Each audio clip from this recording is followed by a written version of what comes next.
You found the Tony Basilio stream at TonyBasilio.com or on your smartphone or tablet. Another thrilling, chilling, and sometimes spilling edition of the Basilio Show is on the way next. Tips are always appreciated here at TonyBasilio.com.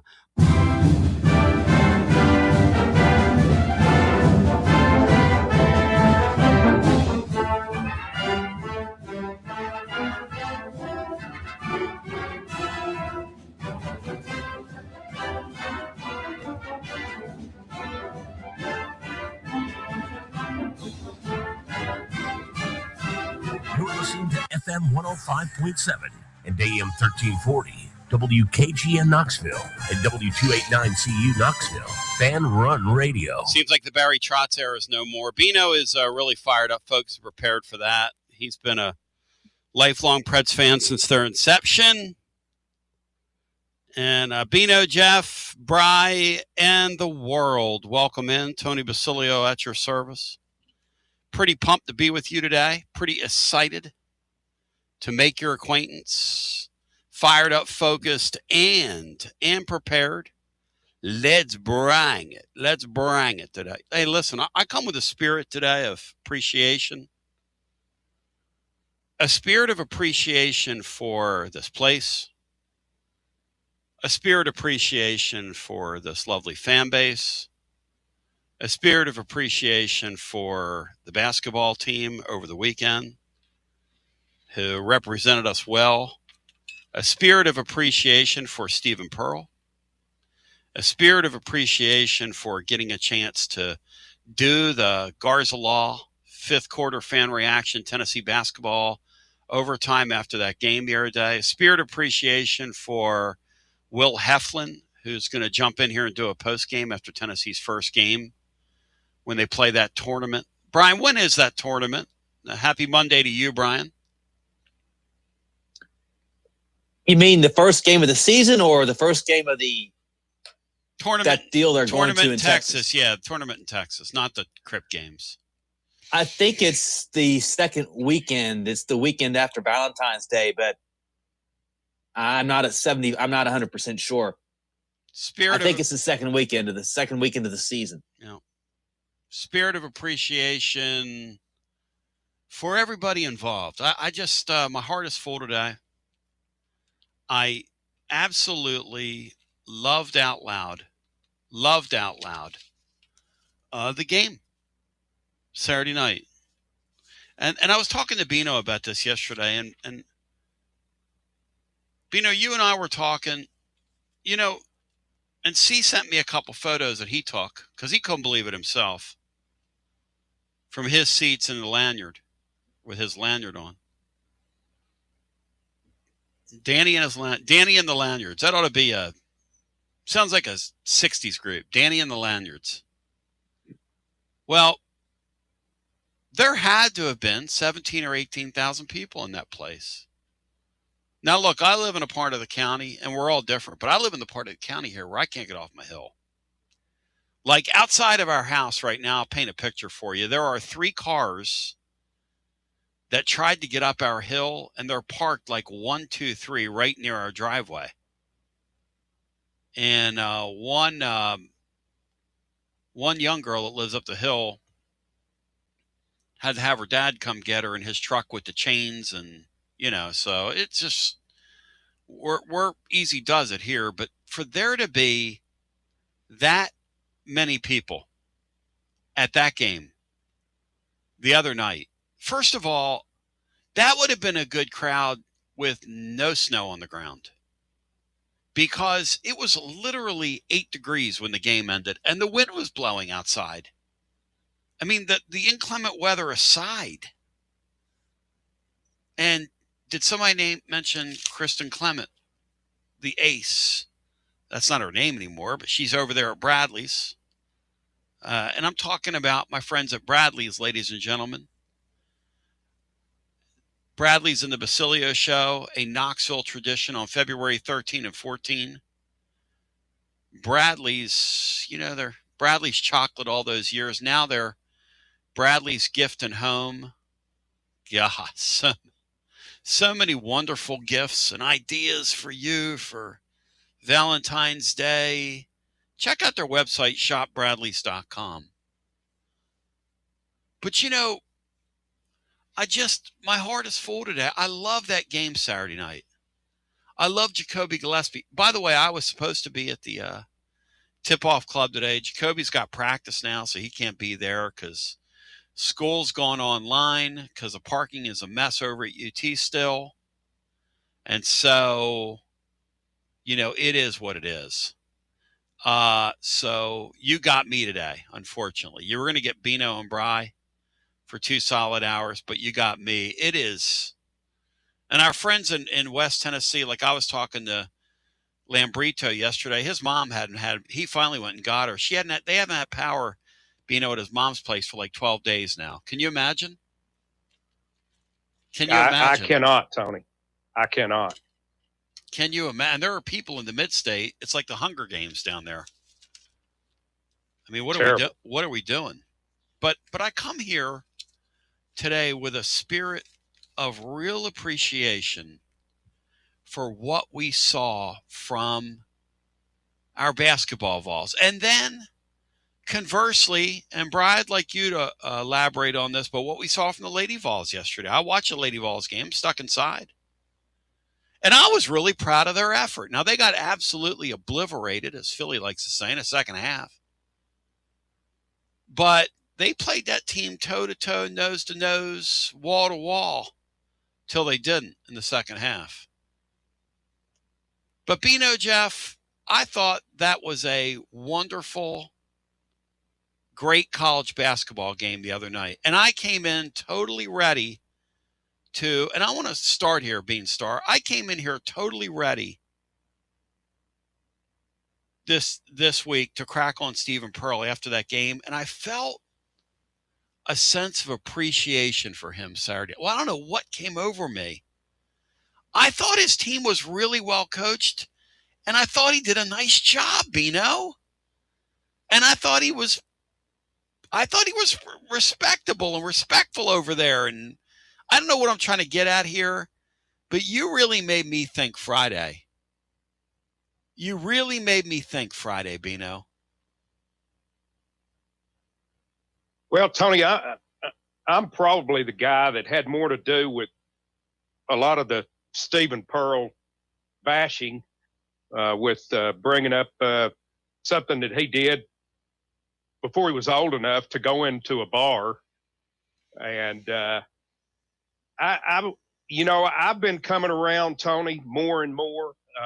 I started out this year hoping that he would not win a game because of the way he got the job. But I've been really impressed with the way that he's handled himself. I told you that there at the end of the Florida game when Murphy went in for that ridiculous dunk when he should have just held the ball. Yep. And you could tell that Stephen Pearl was just beside himself, that they had done that, kind of tainted a great win, and he was real apologetic to Tad Golden. But I just think he's handled himself great from start to finish, and he was very appreciative and very humble in his comments both before and after the game here.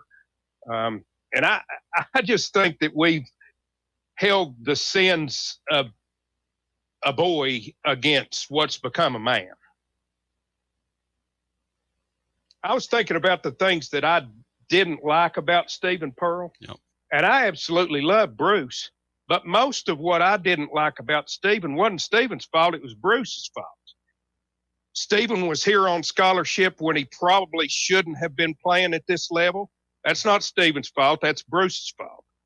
Stephen played a little bit more than he should have, especially with Maimon over there in front of Maimon. That wasn't Stephen's fault. That's Bruce's fault. Stephen got this job at Auburn, head coaching job, probably before he paid his dues. That's not Stephen's fault. That's Bruce's fault. And I've held those things against him when they're not his fault. The other two things were something that happened when he was a kid on the strip that made it seem like that he thought he was pretty entitled. And I thought that's the way he would approach this job, but he's been anything but. And the other thing was his commentary on how his dad wasn't properly appreciated or recognized here when he came back. Hey, that's a guy that was still raw about his father getting fired. Who wouldn't be? What son wouldn't kind of hold it against this place that they basically turned their back on and fired a guy that was the best basketball coach they'd had since Ray Mears? You have a thought on Stephen Pearl? 865-200-5402. I've come around to Bino's way of thinking on the guy.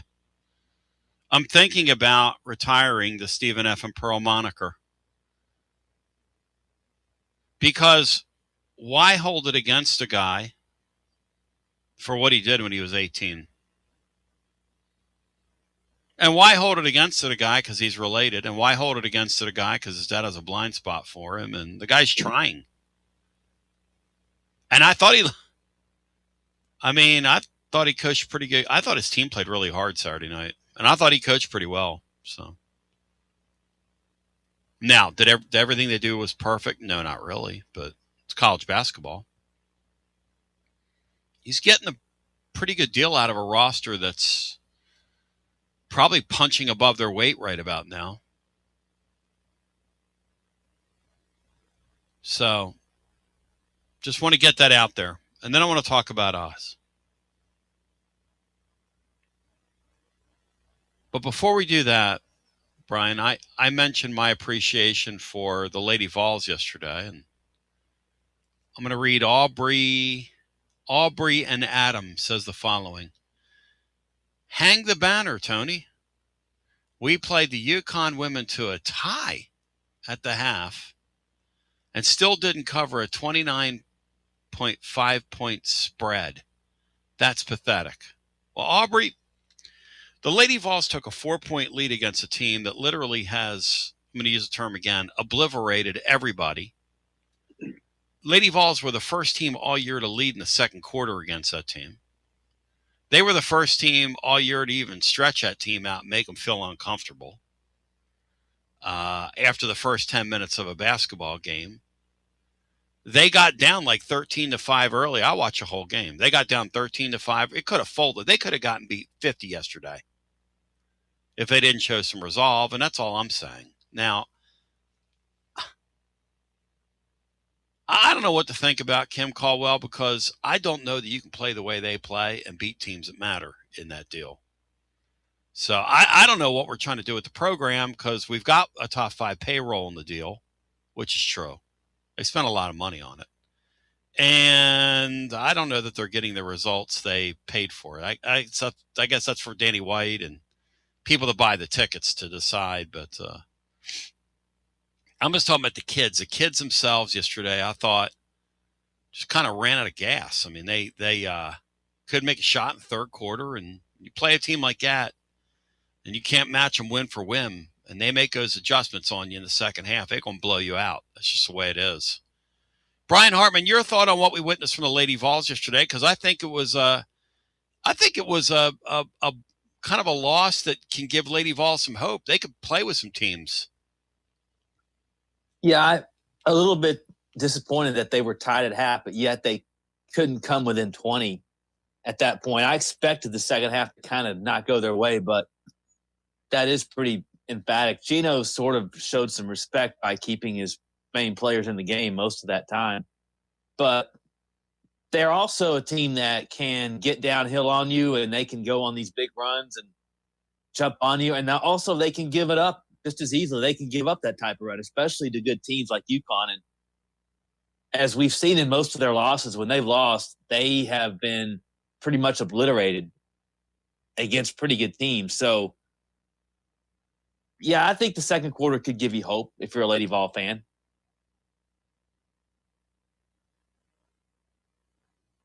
Yep.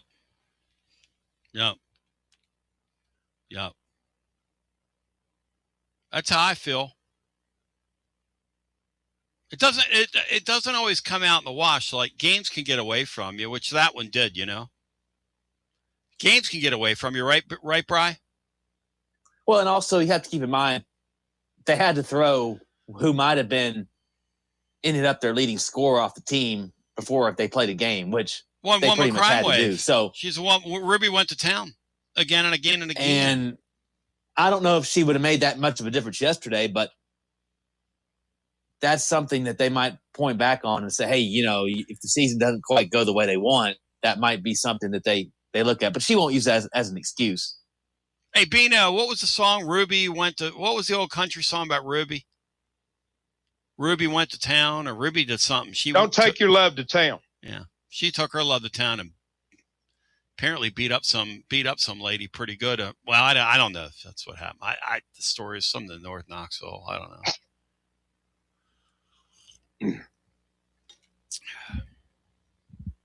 Brian, was she a good player with that Ruby Whitehorn? Was she a good player? She could have ended up being their leading scorer. What? So what? That's very possible. She could have been their leading scorer. She'd have been one of their top 2 players. Top 2 or 3 players. What? All right, let's talk about the game Saturday night. Bino, why did I love that game so much? I love that game Saturday night. Such a great college basketball game on a Saturday night. And we had like 17,000 people there. Best fan base in America, bar none. And I'm not sucking up to you, is right here. Our numbers after that game were insane the other night, too. I went upstairs and I said to the lovely, she said, that's more like it tonight. You actually act like we won the game. That was her response to me. So she's coached me up, Bino. She put a foot up my rear end where I needed it. As they do, Tony, as they do. But yeah, I love that game, Bino. How about you? Yeah, I did as well, Tony. I think it's because some wins ring a little louder than others, and I think this was one of them.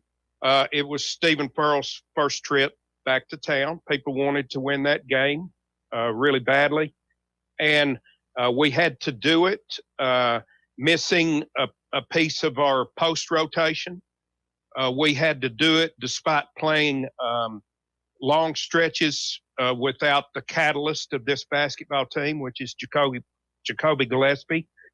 Really, really good from the free throw line, which is something that we haven't been all the time.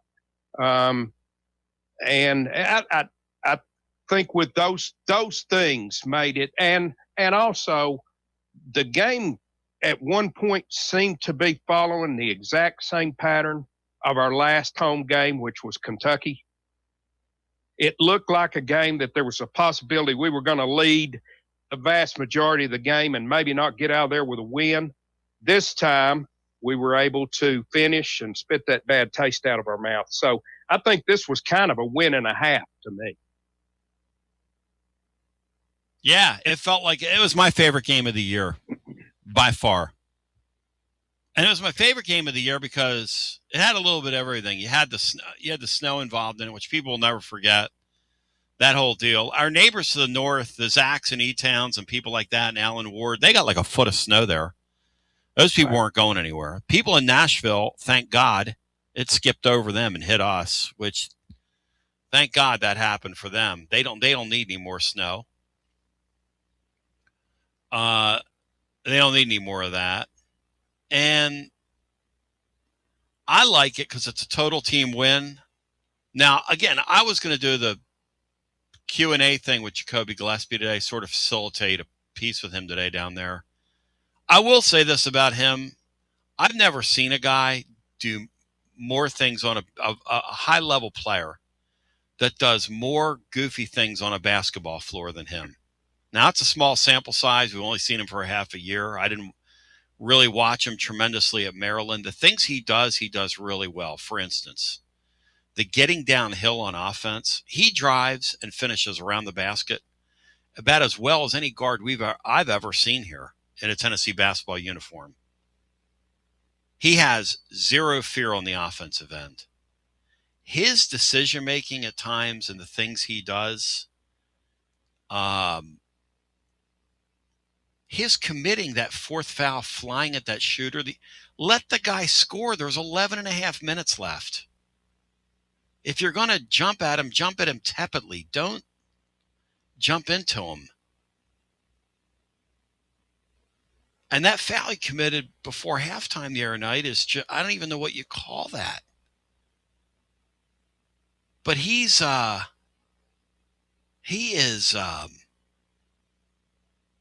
confusing player, man. Because on one hand, he's very good. Like, he's physically a lot better, I think, than Ziegler. Physically, he gives you much more of a chance in March. Because he's a big kid. He's able to match up and score on people and get downhill on people. And, you could see him and Ament playing a two-man game in March, and you couldn't do that with Ziegler. He's just too diminutive. When you played the Houstons of the world, they collapsed and folded him up. And I love ZZ. I mean, he's still on. He's still on the spot for my boy Josh Collins in your Collins Insurance Agency. You know what I mean? Oh, this is easy. I just want to say the Collins Insurance Agency. I mean, I love ZZ. This guy, though, has a higher end to him, but he also has, what's the word I'm looking for, guys? He's like, it's like he's flammable or something. Like you're just waiting for him to do the crazy thing. He does kind of crazy things out there. Is that he's a just fair? Maddening. He's what? Yeah, he's maddening. Maddening. He's maddening. That's a fair word. Maddening. Because he is so good, and we need him so bad. And we're obviously better, so much better with him on the court than we are off. But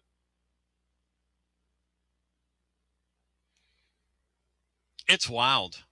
And then Bino, Bri, what were the Florida fans chanting at Betty Crocco yesterday, which is one of the greatest things ever? G-League dropout. G-League dropout. He's just mid. You can see why he's never played in the NBA. Florida has a front court that they got multiple guys that will be in the NBA, and Bediako never will be, most likely. Betty Crocco. I saw some Twitter wag today that said that after going 1-2 in college ball, that Bediako is now petitioning to go back to IMG and play high school ball again. Well, it's like somebody said when it first came up here the other day, a guy called in, he said, look, I was pretty high level, guy from West Tennessee, so I was a pretty high level player, whatever I did. He said, I went on and played college ball. He said, I couldn't imagine calling my high school coach up and saying, hey, man, I want to come back. Or even if my high school called me and said, hey, I want you to come back, 2 years later, I'm going to come back and play for you. Yeah, the Gillespie thing is just this team has a crazy gene about them where you just never know when it's going to rear its head. They're just not. There just doesn't seem to be a ton of basketball IQ with these guys. But hey, Gillespie is physically really impressive, and have we seen a better driver of the basketball guys in the last 30 years here than him? Finishing at the one, the way he does around the rim? Maybe Chandler. Nah, this guy's better than Chandler, bro. G-League dropout is what they said to him, bro. What'd you say it was? G-League dropout. Yeah, G-League dropout. They got outscored 72-26 in the paint by Florida. 72-26. Kind of like what we did the other night to Georgia with all the offensive rebounds. That's just not serious basketball when you get beat by 50 points in the paint. You know what's crazy about Alabama, though, guys, is how far they went in the tournament last year playing like that. Bino, would you sacrifice playing if we could make a Final Four, sitting there watching that style of play night in and night out? Would you make that sacrifice, Bino? to go to a Final Four? Yes. If shooting threes and shooting layups was all we did and we made it to the Final Four, yeah, I would stomach that. They miss Mark Sears and Matt, the Nelson kid, Grant Nelson. They don't have anybody like that this year.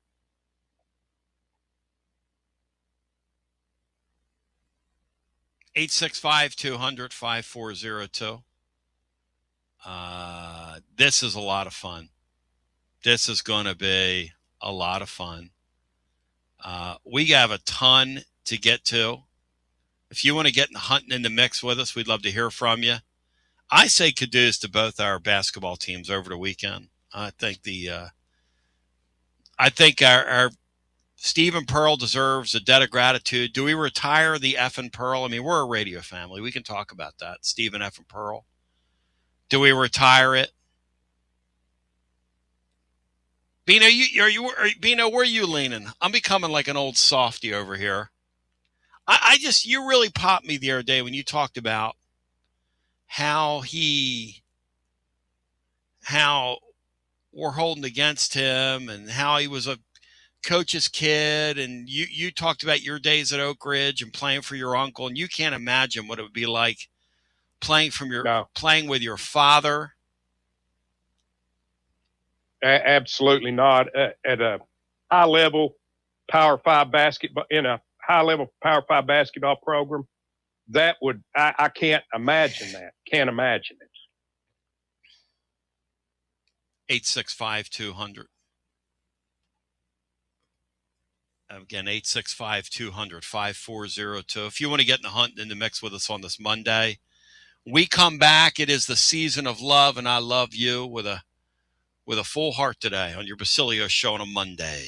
When it's time for your next move, you want to get your precious belongings from point A to point B with your peace of mind intact. That's why you need to call my friends at Gufon Moving and Storage, East Tennessee's moving legend. Gufon Moving and Storage has been helping East Tennesseans move since 1887. That's 138 years, 5 generations. That's even longer than the Dooley, Jones, and Pruitt era combined. Gufon Moving and Storage, pro movers, serving Knoxville, surrounding areas, and interstate moves too, both residential and commercial. And we'll provide you with personalized service that other corporate movers simply cannot. We know how to move all types of items. We pay careful attention to our clients' valuables. Your satisfaction as a customer is our absolute priority. As the oldest continually owned and operated family moving business in the United States, when it's time for your next move, it's Gufon Moving and Storage. And storage, it's secure and vaulted. Our newest offering of commercial storage logistics, we offer receiving, storage, and delivery services for all your business logistic needs. See more at Gufon.com. That's Gufon.com. Or check out the link at tclub.team. When it's time for your next move, East Tennessee's moving legend, Gufon Moving and Storage.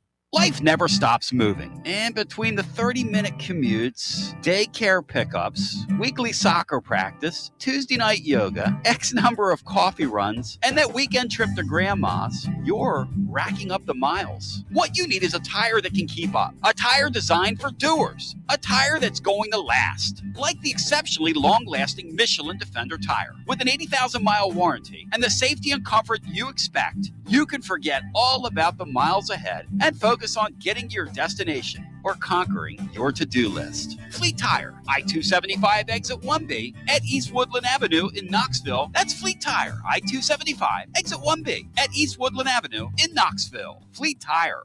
Inward Half is committed to the game and the memorable moments that happen in between. From the tee box to the tailgate, from the green to the big game. For the first birdie with Dad, the first big win with Mom. Friday night lights, Saturday superstitions, Sunday traditions. Fall into the comfort and unparalleled performance of Inward Half. This fall, enjoy the walk-in. Are you tired of hiding your smile because of crooked teeth? At Knoxville Smiles, we've got the perfect solution. Invisalign. No metal, no wires, just clear, comfortable aligners that straighten your teeth without anyone noticing. Eat what you want, smile with confidence, and see results in as little as 6 months. Call us today for more information about Invisalign, 865-539-1776. or just visit us online at KnoxvilleSmiles.com. Smile brighter with Knoxville Smiles. Out-of-town law firms have been swarming into East Tennessee lately. From Memphis, Chattanooga, and Birmingham, they've stormed into the area. Wouldn't you rather do business with a local firm? You know, a true neighbor. Marcos Garza and the pros at the Garza Law Firm are just that. There are neighbors and friends that support local causes year-round. The Garza Law Firm works to serve you professionally on criminal matters, injuries and accident matters, and Social Security and disability filings. The Garza Law Firm is here for you at garzalaw.com. The Garza Law Firm. Let us help. Cold weather is here. Is your heating system ready and running efficiently? Don't wait to find out. A simple tune-up now can help prevent costly breakdowns when you need your heat the most. Right now, Pipe Wrench is offering a $79 heating system tune-up to keep your home warm, safe, and worry-free all winter long. Our certified technicians inspect, clean, and fine-tune every part of your heating system for maximum efficiency and comfort, helping you avoid surprise breakdowns and high energy bills. And with Pipe Wrench Home Service's same-day service guarantee, you won't be left out in the cold waiting for help. Your comfort isn't just our job, it's our promise. Schedule your $79 heating system tune-up today at PipeWrench.com before winter decides to test your heater. Pipe Wrench Home Services, trusted in Knoxville, Maryville, Oak Ridge, and neighboring communities for over 20 years. And as always, same-day service guaranteed or the visit is free. For standard systems only, visit PipeWrench.com for details. TB here with Alan of WeShipFloors.com. Tell them about it, Alan. Hey, I'm Alan from WeShipFloors.com. Our competition's prices, well, they're going up. Ours are coming down. Our waterproof floor Supercore is the best, and right now it starts at $199 a square foot. Our warehouses are full of 4mm, 6mm, and 8mm. You strapped for cash? Well, we have our own in-house financing. Use our room visualizer and order some free samples today. Supercore from WeShipFloors.com. Best products at best price. Like Alan said, head over to WeShipFloors.com. Use the room visualizer on the website. Drop in any of the 120 Supercore floors virtually into your room and order your free samples today. WeShipFloors.com. Tennesseans, they are us. The best product, the best price. WeShipFloors.com. Living Vol fan, when it's time to get ready for 2026 and what's ahead, there's only one place. It's Alumni Hall, the best and largest selection of Tennessee apparel for the whole family. Top brands, Nike, Champion, Columbia, Peter Millar. And check this out. All the basketball stuff that the Tennessee basketball fan could ever need. Some great Tennessee baseball stuff as well. Any season, any reason. Alumni Hall, 3 locations in Knoxville. Also Murfreesboro, Bristol, and now open, of course, in Johnson City. And anytime online, alumnihall.com. Say it loud, say it proud. The ultimate volunteer shopping experience. Alumni Hall. Score a TD every time with T3 Vodka. T3 is Tennessee's premium vodka, handcrafted with passion, precision, and a whole lot of pride. T3 Vodka is taking the volunteer state by storm. T3 Vodka, handcrafted in the majesty of the foothills of the Great Smoky Mountains, where quality isn't just a promise, it's a way of life. Filtered 10 times and 80 proof. T3 Vodka delivers a smoothness that's unmatched. This dedication to excellence has already earned T3 Vodka prestigious accolades. T3 is a 5-time gold medal winning vodka and the 2025 SIPS Consumer Choice Award medal winner. Whether you're sipping it neat or on the rocks or mixing up your favorite cocktail, T3 Vodka is your choice for a premium, award-winning experience. Score a T3 TD and ask for T3 Vodka by name at restaurants and wine and liquor stores today. Drink it neat, drink it right, drink T3 Vodka, and score a touchdown every time. T3, Tennessee's premium vodka. Please drink responsibly. Bradley's and your Tony Basilio Show are a Knoxville tradition. And these days, just like Tony B's show is taking off like a rocket ship, so have my friends at Bradley's. Sure, they still have all the delicious chocolate you're used to, like the chocolate-covered popcorn in the assortment boxes. They're now called Bradley's Gift and Home, and they have so much more than chocolate. Bradley's Gift and Home has all kinds of amazing curated gifts, jewelry, candles, and other for her gift items that will keep you from having to go anywhere else. Guys, trust me, as Basilio would say, Bradley's Gift and Home have taken it to the next level. And remember, Bradley's will have freshly dipped chocolate-covered strawberries in milk and white chocolate at both of their locations, 141 North Peters Road and 138 Biddle Farms Boulevard in Farragut next to Tupelo Honey. Strawberries available February 13th and 14th. See you at Bradley's Bradley's Gift and Home. See our website, shopbradleys.com. It's always magnificent. Mondays on the Basilio Show, presented by our friends at Fleet Tire. I-275 exit 1B at East Woodland Avenue in Knoxville. Fleet Tire, I-275 exit 1B at East Woodland Avenue in Knoxville. And now, back to Boo. Yours truly, Tony Basilio, fired up, focused, and prepared on a Monday. Jack, stacked, and packed. Packed, stacked, and jacked. Stacked, packed, and jacked. Jack, packed, and stacked. Before we go back to the phones, Bino, Jeff Henderson has something he wants to get off his chest. Tony, I was just wondering if others nervous watch this team as frequently as I do. I nervous watch this team worse than any we've had in years. And I don't know, I'm sure it's a combination of just some of the ridiculous passes that we throw.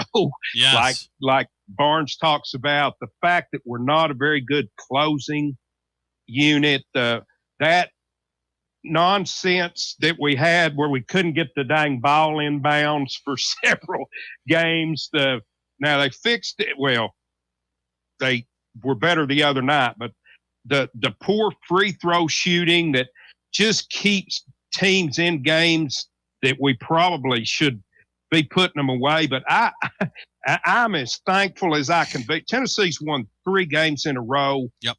At a part of their schedule, I didn't think there's any way they'd win 3 games Totally in agree. a row. Yep. And they've got their footing back. They look like a team that's going to win 11 or 12 conference games, and I'm thankful for it. And they're coming. They're getting better and better. But I told somebody the other day I'm going to start wearing my mouth guard watching them because I'm about to grind my teeth to nubs watching this basketball team. Well, and that's one of the reasons why I needed some perspective the other night when we sat here on the post game and made fun of them after a road win. I mean, the Georgia team is totally idiotic. I mean, the first thing we are is we're sports fans, so we're called to this. We enjoy it, and we enjoy seeing it played cleanly. And we've come on here in the past and celebrated the play of both. Like Saturday night, I celebrate the play of both teams. I thought that that was a respectable showing by Auburn. Like you said, Bino, his kids do not talk back.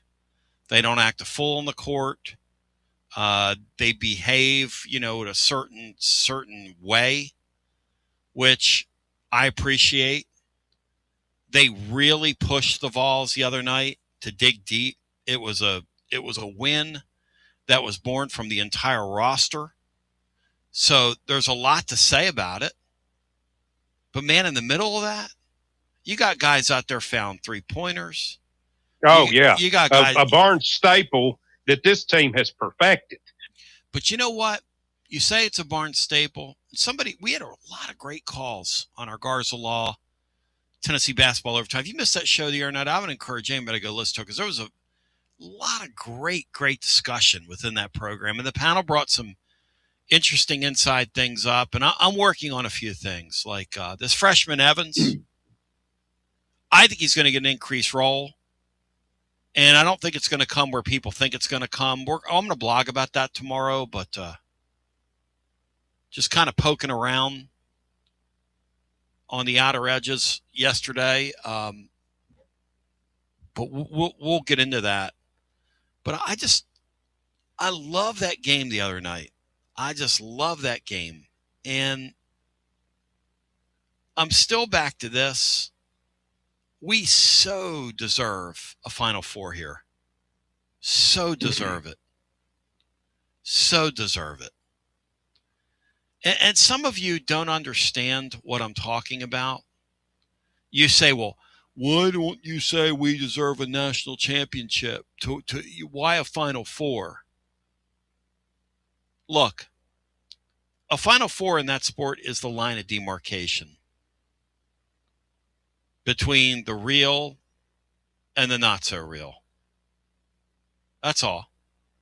Obviously, I'd like to win a national championship in men's college basketball. Obviously.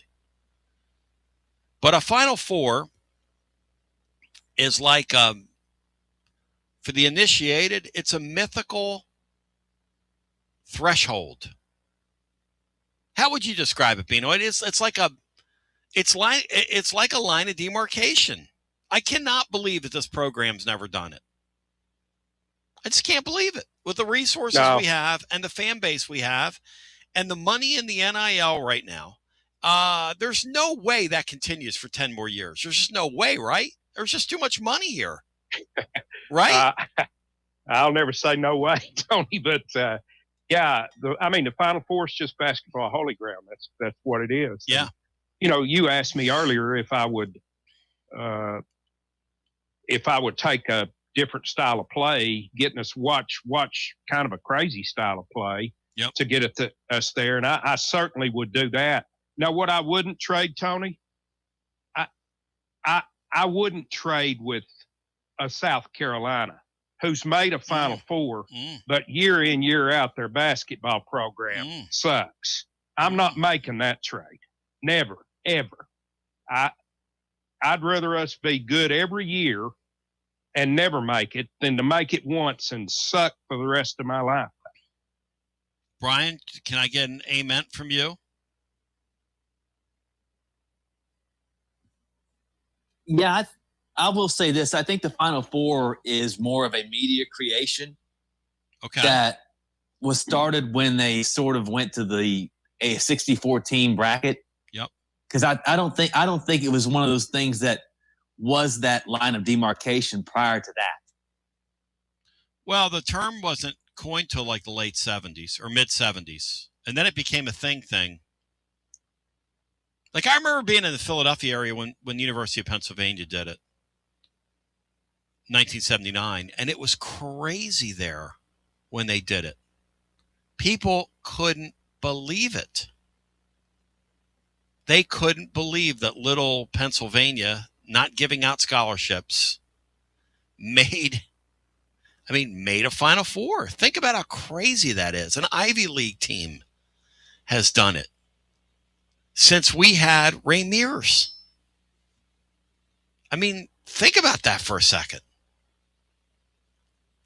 Think about all the great players we've had down through the years. And now's the time of the year where you start looking at the field and you're going, okay, well, I mean, every year there's like a surprise team that gets there. Dusty May's team, Bri, how far did they get? The Florida Atlantic team actually made the Final Four. Sugar. Did Sister Jean's team only go to the Elite Eight, or did they get to the Final Four? No, they made the Final Four. They made it. God, Barnesy. Well, Ray Mears, if there had been a 64-team bracket, I think he'd have made the tournament probably every year. And you got to think one of those teams would have broken through had that been the case. But back then, I think only the conference champion made the tournament. It was 16 teams a lot of the years prior to the late 70s. You know what, though? And this is my thought. Now, Brian is right. It is a media creation in a sense, Bino, because just because you've never done it doesn't mean that we haven't had some wonderful championship teams here down through the years, full of championship players who have given us such wonderful, great moments like Saturday night to celebrate. Saturday night, I am not ashamed to get on here and represent and talk about this fan base and celebrate with this fan base and cry with this fan base. I'm not ashamed of what we're doing in basketball. We're one of the flagship programs in the SEC in the last 10 years by far, if you were to put them on paper. I mean, we don't have the high end, but 2 consecutive Elite Eights, and Brian's worked on a piece for the blog. Brian, how many teams have gone to 3 consecutive Elite Eights? How many times that happened? Well, other than Kentucky, only Florida's done it. from the SEC. Kentucky's done it a bunch of times. They've had teams that have made more than that many Elite Eights in a row. But they're Kentucky. They're sort of on another level. Yeah. But Florida, I think in 12, 13, and 14 went to 3 straight Elite Eights. And Arkansas has never done it. They've been to back-to-back Elite Eights, I think 3 times. But that just shows you how difficult it can be, and that's what Tennessee's trying to do this year.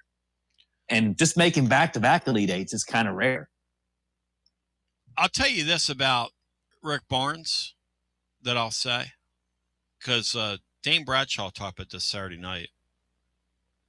He's got a real soft spot for this Ament guy, and he's coached him differently than I've seen him coach anybody. Doesn't yell at him. Doesn't criticize him in the media. Even when he was in the throes of doing some really kind of playing some bad basketball, he was uplifting him in the post game, saying, hey, this guy's going to be one of the elite players. He'll be the elite player in March by the time we get to the tournament. I got to say, we're like a month away from that. If he continues to come the way he has progressed in the last 3.5 weeks, I'm here to say Rick Barnes is going to be right. Have you thought about that, Bino? Bino, he went high on a kid the other night. We've never seen a guy in a Tennessee uniform do that, try to slam a ball on the weak side. And now he didn't make the shot, but he's going to start putting balls like that home. He's getting ready. You can see it. He's getting ready to throw it into the explosion gear here. I sense that coming from him.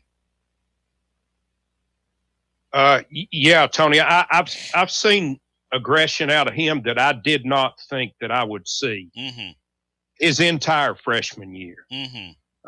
He's no longer playing tentative. You know, he has nights when he doesn't shoot the basketball well, but he's looking for his shot, and he's not afraid to take it in there either. Like maybe I thought that he was going to be a little timid to do. So yeah, he's moving in. He's moving through that arc that Rick Barnes talked about. Tony, I heard you say the other day that like negative guys that my age that, you know, apparently you think that I watch games in alumni gym, but they're guys that have watched this for a long, long time, Phil, and people that are unfortunate to be my age. That we've been deprived, and we've been deprived of one thing and one thing only, and that's a Final Four appearance. Well, a Final Four appearance for a national championship in basketball. But I feel like I've been really, really fortunate watching Tennessee basketball because other than the Dickey era, when he just basically decided, I mean, there's an old football coach saying, I don't care if we're any good in basketball. Basically, that's what he did. Other than his era, I've seen more good basketball in my lifetime from the University of Tennessee than any SEC fans anywhere, with the exception of Kentucky.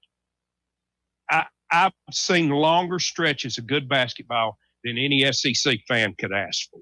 So I'm really pretty happy. I'd love to win a Final Four, but I'm happy I've seen a whole lot of good basketball while I've been following. Yeah, it's well put. But it's a shame.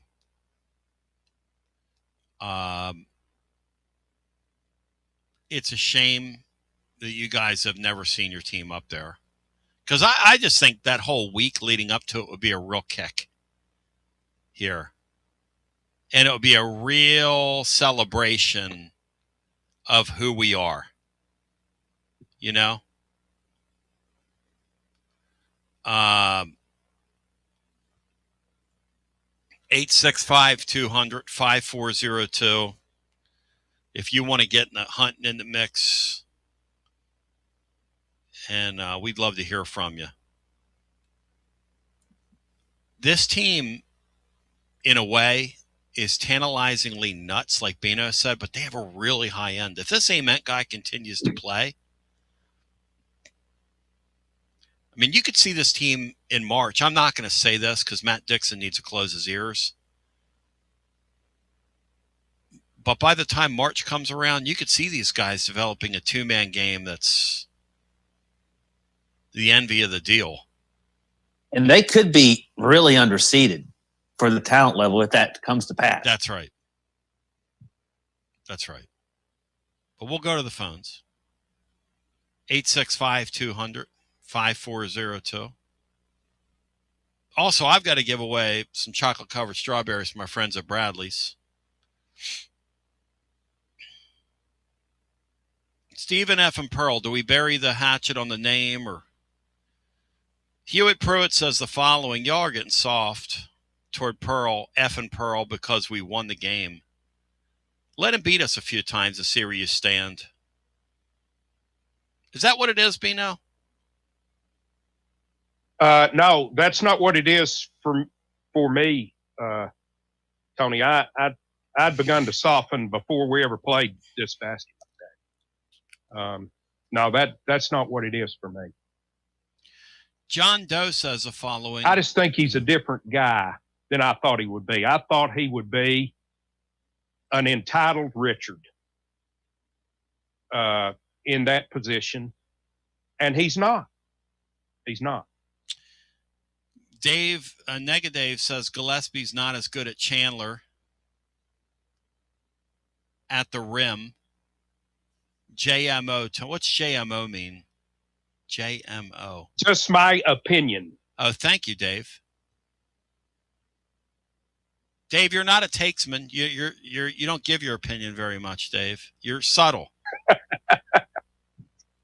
John Doe, a man who puts his name on his comments, John Doe 2799 says, we will never sniff a Final Four with Rick Barnes. His whole career is about winning in the regular season and never able to win in the tournament when it matters. Is that fair to say about a guy that's been to 2 consecutive Elite Eights? And 2 years ago ran into a team that nobody was going to beat, and last year ran into a team nobody was going to beat, except for Florida. Is that a fair thing to say, Bino? Well, I mean, Tony, he's been to one Final Four. He's coached at 2 places that you could probably make the Final Four. Maybe you could count Clemson. So I guess that's fair to say he's never going to make the Final Four, but I don't think it's fair to say he never wins when it matters in the tournament. Every damn game in that tournament matters. Thank you. Hello and welcome into our first call where callers come first. Hi, you're on the air. Hello, Tony. This is Lukey Dome / Hey, Lukey Dome. Welcome in, Lukey Dome. Hey. Well, I thought they played well the other night. I thought they played sloppy in the second half. They were lucky. I thought they was lucky to win the game because of the way they played in the second half, but they were shooting the ball well in the second half, which brought the game home. I'm glad you're listening to your wife for a change. And I thought it was a good game except for the second half because 2 4-point, the guard fouled that guy for 2 4-point plays. Might have brought Auburn over the top there. Yeah. That might have brought Auburn back because we started shooting the ball, okay, near the end of the second half, so that brought us home. A 14-point lead and a 10-point lead are 2 completely different things at halftime. Look, he was going to make the 3 ball, but when you jump out at him and you give him that extra point, that momentum. And Dane Bradshaw's played a lot of basketball. And he was talking about the interplay there between Barnes and Gillespie, and Barnes is looking at him like, what are you doing? He's literally 35 feet from the basket. He is literally right inside the timeline. Like, what in the world are you doing out there near him? Now, Bino, we talk about us constantly fouling these 3-point shooters. It does go hand in hand with the fact that we are one of the better 3-point defending teams and have been for years under Barnes. Yes. And so you can't have it both ways. We you're close right, out. We close out, and in the process, you've got to be able to live with it. But it's maddening when it happens, and it happens all the time to us. And it is maddening when it happens, but we're the only team that collapses. But, hey, you got to know when the dumbest foul is the fourth foul. People say, well, you know, the shooter there is kicking his leg out on him. You shouldn't be anywhere near him. You've got three fouls on you. There's 11 and a half minutes left in the game. You've got to know the time and the score and the place and what we're doing. I mean, you know, you shouldn't be anywhere near him when you have three fouls like that. I agree 100%, Tony. And let me talk to Bino a minute. Bino, you know who the Yankees are going to open up with this year? Yeah, they open up with the Giants. Exactly. We're going to keep Tony B's hind end. Are you going to go up there? You should go up there, but instead of going to Las Vegas, you should go up there, out to San Francisco and watch that game. You got two reasons. I got one. You got Tony. I got one reason now, Luke. Hey, Bino, Tony reached out to me and wanted to know if you wanted tickets for it. I appreciate that, Tony. I think I will. Should I tell him yes? I appreciate it too, Luke, but I'm gonna stick with my own travel plans here. I'll watch that. No, he said he could get you a couple of those swanky, like right on the field deals. He said, "Ask Bino." Seriously, I meant to say something to you about that. Thank you, Luke. Hey, Tony. Yeah. Hey. Why don't you have this spring about once a week have a little segment on the Giants, maybe a 10-minute segment once a week on the Giants, and see how they're doing. Luke, let's not say we did. You're out of here. No. Go work on your dome. 865-200-5402. Hi, welcome in. You're on the air. How are my French compatriots doing today? W. Lynn, welcome in. Tony, I want to talk about the men's team a little, but I watched that Lady Vol game. I left you a message. I'm seriously proud of them. Back. Weren't you proud of how they played in that first half? I sure was. And yeah, when you called back, I was talking to Jinxie, who told me today was canceled. I know, isn't that incredible? Because I was going to eat with you. I was going to break bread. Oh, it's sad, man. But maybe another time. But I took a page from Refalytics Judd and did a charting of the Lady Vol substitution pattern. And I don't know what you'd call it, subalytics, I don't know. But Tony, the line hockey changes, she only really did that in the first quarter, substituting 4 or 5 people at a time. In the second quarter, which we really made our big comeback and got in the game, she only substituted 4 once. The other time, she substituted 3, once, twice, and a whole bunch of ones. Just one girl substituting. So, and the rest of the game, she didn't do the line hockey change that much. So she was kind of, I guess what you would say, getting down to 7 or 8 gals. So I think she is changing. Did you notice that? Yeah, my problem with them is not so much the substituting, it's the lack of defense and the way they just get attacked defensively. Now, when they made their run in the second quarter, they were defending very hard, which might go hand in hand with the fact that the fact, W. Lynn, that they in fact were on the floor for a sustained period of time and were able to amass that mojo. Some people are angry with me for, praising how they played. Look, I mean, they played a team that blows everybody out this year. That's just destroying the field. They're the only team that walked into a halftime tied with them. I think they took the lead. They play defense to create. They play defense to create turnovers and score on transition more than they play defense to stop you. And if a team gets past there, they don't turn it over, they're going to score most of the time. Yeah, which is really. And it looks like they're not good at defense, but I think that's just their style, the way they approach it. In my mind, Bri, that's being too committed to your bit when that's the case. Well, we got a lot of athletes, but we don't have a lot of good 3-point shooters or mid-range shooters. And if you can't hit a bucket, you're going to get blown out. Yeah. And that happened too in the second half. But I'm proud of them. Make the tournament. UConn's going to kill everybody in the tournament. I hate to say that, but that's just the way they are. Well, and Big Dog in West Tennessee kind of puts it best. He says, how do you go from being tied at the half to losing by 30? He said, I was on hold midway through the third quarter waiting for the Lady Vols overtime yesterday, but Bino never went to the phones. Hey, listen, I've got to apologize for that. I didn't answer the bell. I was pretty much heartbroken. I figured so. Tony, did you hear my part about the Saturday Night Live bit with the character they used to have called Pat? I did not.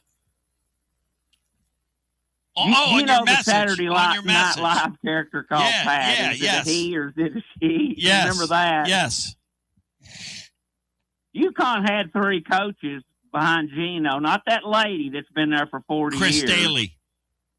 But they had 3 coaches. I thought it was Saturday Night Live day, and they were pretending to be Pat. You see, W. Lynn, you these days that's a sensitive subject these days. We come back on the other side. It's hour number 2. You never know what's going to happen around here, but you know it's going to be whack, and it's going to be out there. And hour 2 is on the radio after this. You're listening to FM 105.7 and AM 1340, WKGN Knoxville, and W289CU Knoxville. Fanrun Radio. It's the hottest post-game show on the planet. Garza Law, 5th quarter fan reaction. Fan reaction. As soon as the final gun sounds, we're live. When it's time for a fresh coat of paint, run, don't walk to Walker's Painting. Interior and exterior, Walker's Painting's been making it beautiful since 1999 across the Knoxville area. New construction, repaints, commercial, residential, free estimates available. And get this, mention you heard Walker's Painting on the Basilio Show, 10% off your first job. Let's go! Run, don't walk to Walker's Painting. 865-688-1410. That's 865-688-1410. Walker's Painting, making it beautiful since 1999. Check out the ad at the blog at tclub.team. Walker's Painting. Hi, I'm Jim Simpson, owner of Simpson Meats. When's the last time you grilled a really good burger or steak? One your friends still talk about. Our goal at Simpson Meats is to make that happen every time you have a cookout. All of our cuts of meats, steaks, burgers, briskets, and pork are always fresh, flavorful, and sustainably sourced. We are family owned, so we know the importance of knowing how and where your food is raised. We have been putting quality first since 1888. Visit our butcher shop off Lovell Road or online at simpsonmeats.com. Okay, so we really need uniforms and equipment for this season. Can I trust you with that? Cool, I'll just order them online. What? Yeah, I'm going to hop online and I'm going to get them ordered. Hold up, that's not a good idea. We shouldn't just spend money on some random online retailer, okay? I mean, it seems pretty convenient. Trust me, it's a terrible idea. Let me simplify this for you. SM Athletics. Okay, how do you pronounce it? SM Athletics? They're the go-to for uniforms and equipment, whether it's for universities, high schools, youth leagues, you name it. So why wouldn't you rather go with professionals who can guide us through the process, design the perfect uniforms, and deliver the best equipment? Yeah, I guess that makes sense. What's the name again? SM Athletics. Right. It's definitely smarter to go with a company that emphasizes customer service, fair pricing, and, of course, excellent products. Exactly. So, yeah, I guess it's settled then. For uniforms and equipment for all sports, it's SM Athletics. When a dangerous, overgrown, or storm-damaged tree is threatening your home, your car, or your family, don't risk it. Call ECR Total Landscapes, your local tree-cutting experts. From precision tree removal and trimming to emergency storm cleanup, ECR Total Landscapes has the equipment and the experience to get the job done safely and efficiently. Call today to set up your free estimate, 865-384-2012, or just go online to ecrtotallandscapes.com. Josh Collins at Collins Insurance Agency. At Collins Insurance, we strive to ensure our customers receive better coverage along with bigger savings. Our community is important to us. We want to provide exceptional service to our customers. Anybody can provide great rates, great coverage, but can you also get great service? And hey, don't just take my word for it. What's up, everybody? Zakai Ziegler here. My family turns to Collins Insurance Agency for the best service, coverage, and price. So don't just go online and get some random insurance. Experience the Collins Insurance difference. Like he said, experience the Collins Insurance difference. CollinsInsuranceTN.com. CollinsInsuranceTN.com. And hey, their Mama's Easy approved. CollinsInsuranceTN.com. Thank you to Josh Collins and ZZ. One more thing, Tony. Go Vols. Newsflash, Basilio listeners, the spring real estate market just moved up. Yes, it's chilly outside and you're still in your puffy coat, but if you need to sell your East Tennessee property, you could be the hottest house on the block. Hi there. Jennifer Morris here with Keller Williams Realty. February is the sweetheart month of real estate, and savvy sellers know exactly what that means. Get ahead of the game and give me a call at 865-694-5904 or reach out at nextmovesmokymountains.com. That's nextmovesmokymountains.com, and go Vols! Yee-haw! I've been hooting and hollering ever since I started betting with the VIP Play app. VIP Play has more than 200 leagues. Every bet type you can imagine. Live betting and live hosts, all with 24/7 support from real live people when you need them. Start betting better with the VIP Play app today. Don't be a better, be a better with VIP Play today. VIP Play coming soon. Gambling problem? Call 1-800-889-9789. Must be 21 plus and located in Tennessee to bet. Basilio here, and you know my friends at Carnes Motor Company started with a dream over a quarter century ago. I met Rob and Brian back when I still had hair, and they were working at a huge dealership in West Knoxville. But they told me back then they wanted to sell cars on their terms, and I wanted to do radio on my terms. Their terms, just like my terms, are ultimately your terms. In both cases, you're the winner. A Car Guru's National Award winner with a 5-star rating on all sites, just like our Vols. Everything about buying a car from Carnes Motor Company is no hassle. They specialize in high-quality pre-owned vehicles between the $5,000 to $25,000 range. And if you need to sell a car, they'll either buy your car or they'll help you sell it. Carnes Motor Company also has a top-notch service department. Therefore, every vehicle is rigorously inspected and serviced prior to delivery. So you're guaranteed to get a quality pre-owned vehicle every time. If you need a place for service, they've got you covered. Come be a part of the Carnes Motor Company family and tell them you heard about it from me. Online at carnesmotor.com, Oak Ridge Highway, 1 mile past the Carnes light. Carnes Motor Company. It's always magnificent. Mondays on the Basilio Show, presented by our friends at Fleet Tire. I-275 exit 1B at East Woodland Avenue in Knoxville. Fleet Tire, I-275 exit 1B at East Woodland Avenue in Knoxville. And now, back to B. T to the B back with you, getting drug over there on YouTube by the losers. What else is new? I mean, I love y'all, but y'all are like borderline twidiots. No offense. And we welcome you in. Super Bowl Sunday. Hey, the NFL, I get a kind of a chuckle out of the NFL. I love what the Browns are doing. Did you see, Bri, that Mike Bajakian was hired off the Michigan State coaching roster by the Cleveland Browns to be the quarterback's coach and guru there? This is the same organization that once interviewed Condoleezza Rice or talked about it for a head coaching position. I love Jimmy Haslam. Love, love, love, love, love. You talk about a guy that's pretty good at truck stops and bad at sports. That's your guy. What a horrible organization. Bino, are you buying, selling, or trading this latest hire by the Cleveland Clowns?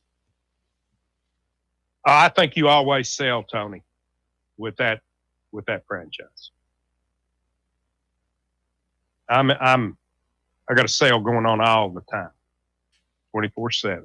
Brian, was Bajakian the crouching tiger, hidden dragon receiver coach? No. That was a guy that coached under him. Who was the Crouching Tiger, Hidden Dragon? Is that Charles Kelly, Bry? Who was the guy that did the Crouching Tiger?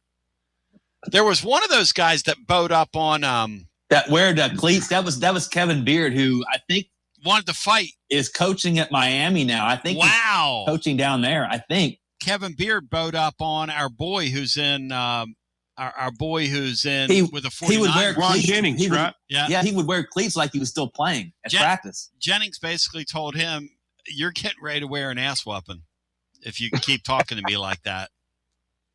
Go!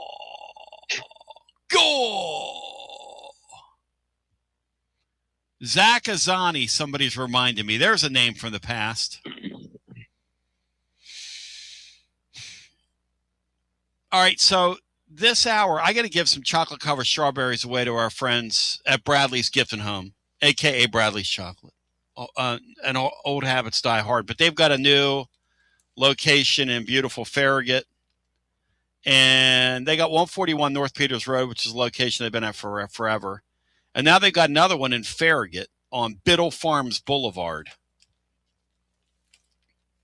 So here's the deal. Make me laugh with a staff member of the past in honor of Mike Bajakian. And then let's just goof on a past staff member. Maybe somebody that we've, I don't know. All these people have gotten payoffs and we've made semi-wealthy. Zach Azani. So Matthew Uten, Matt Tuten. I'm putting you in the hopper, bro.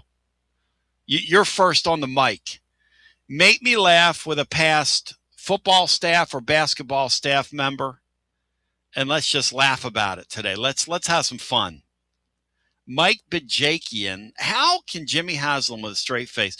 Now, correct me if I'm wrong, guys. Mike Bajakian was what? Under Butchie Boy. What was Mike Bajakian's role? He was offensive coordinator, wasn't he? He was pretty good. Yeah, I think. He was pretty good. He had a pretty good game plan down there at A&M, didn't he? I think he was there 13-14. They brought in DeBoard after that, the late great Mike DeBoard. I think 15, so he was there 13-14. Okay, yeah. And he wasn't awful. No, he wasn't. He was pretty. Where'd he go after? Where'd he go from here? Do you remember? Bajakian? Was that he didn't go to South Florida? Was that the defensive coordinator? I think that was Chanzik that went there, but somebody went to South Florida. I don't think that was Bajakian. I love all the characters that have come through here. We have a lot to talk about today. So if you want to get in, 865-200-5402. I'll tell you what, I'll open it up to just characters that we've seen over at UT down through the years. If you want to give me some other characters, I want to laugh a little bit. This basketball team right now, as Beanstar said last hour, they've won 3 in a row all of a sudden out of nowhere after that Kentucky loss. And then they suffered a loss somewhere. They had 2 Saturday losses in a row, and now they're streaking. And the schedule's getting ready to lighten up and loosen up as we knew it would. They get by Kentucky over the weekend, Brad. They've got a shot to run off some wins here, don't they? I can just see them winning every game except Kentucky and getting swept by the mid-Kentucky team twice. And that just makes you even madder about what happened down here. Even though if they did that, that'd be great. But Kentucky that stretch of Kentucky coming in here winning is just strange. Got to end. It's just strange. Mm-hmm. There's no explanation for it. They were up 17. It's not a bad matchup. They were up 17 points. Yeah. Kentucky did the same thing with Arkansas over the weekend, though. They blew that big lead. They had 3 technical fouls called on them in a short amount of time. Well, in the same play. And then a couple more technicals later in the game. That game got ugly, guys. Yeah, I think there were 6 total technicals called in the game. Yep. They had 3 on one trip down the court. I don't think I've ever seen that before. Pretty great. Kentucky's just not regal under Pope. Nope. That would never happen. Their program's regal, but Mark Pope's not regal.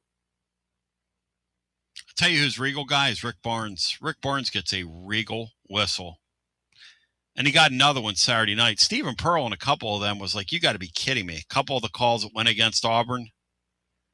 And Pearl gets that Regal whistle on the road, Bino, which is something you just never see.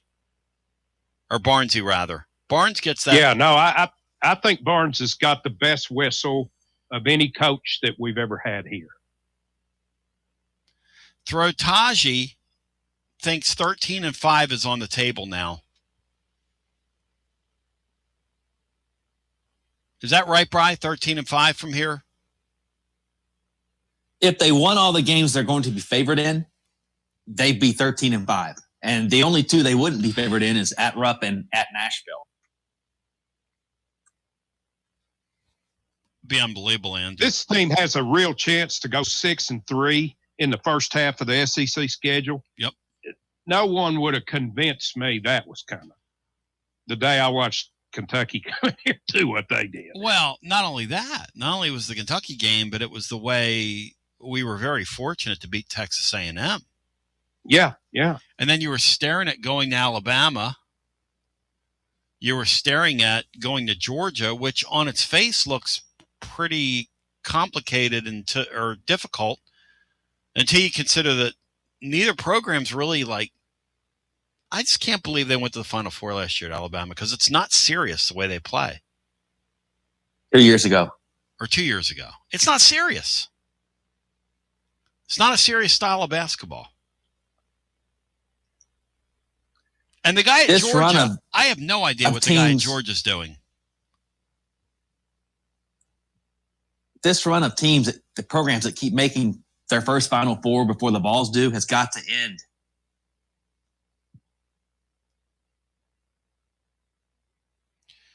Orange Throat Today writes, and Bino, I want you to talk about the people dragging me on YouTube the other day, which I found pretty repulsive. Bino was mentioning that during a timeout. But Throat writes the following. Bino, you tell me if you're buying, selling, or trading this. Is the College Sports Commission growing some enforcement teeth, he asks. News broke last week LSU is facing an inquiry of an unspecified nature. All NIL deals are supposed to be submitted to the CSC for approval, but there's strong suspicion that the biggest spenders in the transfer market aren't complying fully with that. Bino, are you buying, selling, or trading that the CSC, College Sports Commission, is getting ready to, shall we say, grow some hair, grow some teeth, and scratch back on some people? Because there's speculation at LSU, hang on, the speculation at LSU against that backdrop that this could be due to some other sports and not what Lane Kiffin's doing, but they could be picking on some minor sports, which would be quite comical. But go ahead, Bino. I'm buying that they're going to try to get back in the enforcement game, Tony. I'm not buying that they're going to win.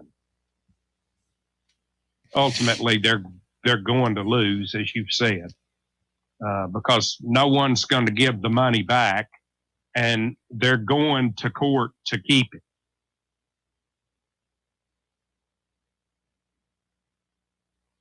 Yeah, it's kind of a comical thing. I mean, to stop and think about it. And if the NCAA doesn't win this Bediako case that's coming up, yep, there are never. Let me go Phil on you here. NEVER going to win a court case.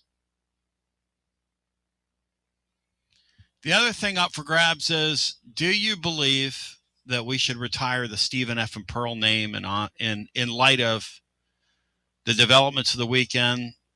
I mean, Pearl was kind of likable Saturday. Now, I had a couple people email me, and they said, Tony, I heard your comments post-game. I heard your post-game comments, and you're going soft, blah, blah. And, he was really cussing at the referees. I said, oh, you're kidding. A sitting basketball coach using foul language toward officials? I like what the assistant on Stephen Pearl's staff told Dane Bradshaw. Bradshaw said, I was talking to him. He said, that's not the Rick Barnes I played for. He said, the Rick Barnes I played for was like Richard Pryor. And now he's Nate Bargatze. He's over there working clean. That's a great line. That's a great line. He said the guy I played for had an absolute potty mouth. Do you hold Stephen Pearl's language against him, Bino, during games? I mean, that doesn't surprise me that college basketball coach uses salty language with officials. No, I do not, Tony. I say that's probably the norm in that sport, wouldn't it be? I'd say that's probably the norm. Yeah. I'd say anyone that doesn't is the oddity there. As in, like, what the F kind of call is that? Like, what the F are you doing, ref? What are you doing? Josh Pastner didn't, but he got fired multiple places. I love Josh Pastner. Love him, love him, love him. So our lines are wide open. If you want to get in, we're not doing the 10th Avenue freeze out on callers. But if you want to get in the mix and in the hunt with it, I'm looking for some down through the years characters here. Make me laugh. The person that makes me laugh the most or makes us laugh the most, we'll vote you to the top, and we'll give you the chocolate-covered strawberries that are available on the 13th and 14th. You'll go on our list. We make our list. We check it twice. And while you're there at Bradley's Gift and Home, you'll find some other great stuff as well. 865-200-5402. If you want to get in the hunt and in the mix with us today on the show. The Bediako thing's interesting. What's even more interesting is now there's a guy that played in the NBA who's expressing interest about coming back to college. And guess what's going to happen with him, Bino? Guess what he's going to be allowed to do? He's going to come back to college. How are they going to stop these guys? If they have eligibility, how are they going to stop them? Here's another little monkey wrench in this thing we haven't talked about. I was talking to somebody the other day. They said, Tony, you're assuming that these players want to collectively bargain. The window for that, I haven't really thought about this, but the window for that may have passed. Consider for a second here. At the end of all this, when we say, well, put some guardrails on it, the NCAA may say to the players, hey, we're ready to sit down and talk with you and give you rights. And the players may say to the NCAA, I'm sorry, but we're not interested in that. We get free agency every single year. And in basketball, we get to go try the professional level here on our continent, and we get to bounce back if it doesn't work out for us professionally. Why in the world would we want to put guardrails in here and cooperate with you? And that is an interesting thing that was shared with me by somebody on Friday afternoon. They said, they said, Tony, you're a pretty smart guy. You've always dealt from the standpoint that the players would just walk up and belly up to the bar and say, yeah, that's right, we'll surrender. Why would they? They're making so much money right now. And as you've seen, these billionaire boosters cannot behave themselves, will not behave themselves, do not behave themselves. Though they have zero equity in these programs, they're making these kids multimillionaires. They're kissing their tails. The fund for quarterbacks and the high-end guys just keeps going up, up, up, up, up, up, up, up, up, up, up, up, up. Bino, when you stop and think of that, and you were a union guy, right, over at Oak Ridge? You guys wouldn't have surrendered your rights under and come under a contract if it was going that well for you guys. It's a very interesting point that was brought up to me. Yeah, it's awfully thought-provoking, Tony. No, I don't think anyone that has everything going in their way wants to unionize. Those who want to unionize are those who are being taken advantage of, not those who have all the advantages. And so I was told, Tony, that's foolish talk. The opportunity for the NCAA to do that has passed. Once the Supreme Court, and it was a Supreme Court, that threw open the doors roughly 4 years ago with that ruling, which occurred in the early summer. And I remember coming on the air that day and saying it's over for college sports.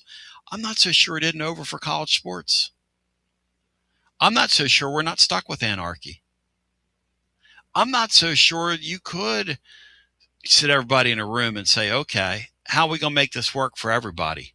How would you possibly put the toothpaste, but none of us want to hear this. I didn't want to hear it Friday. I thought,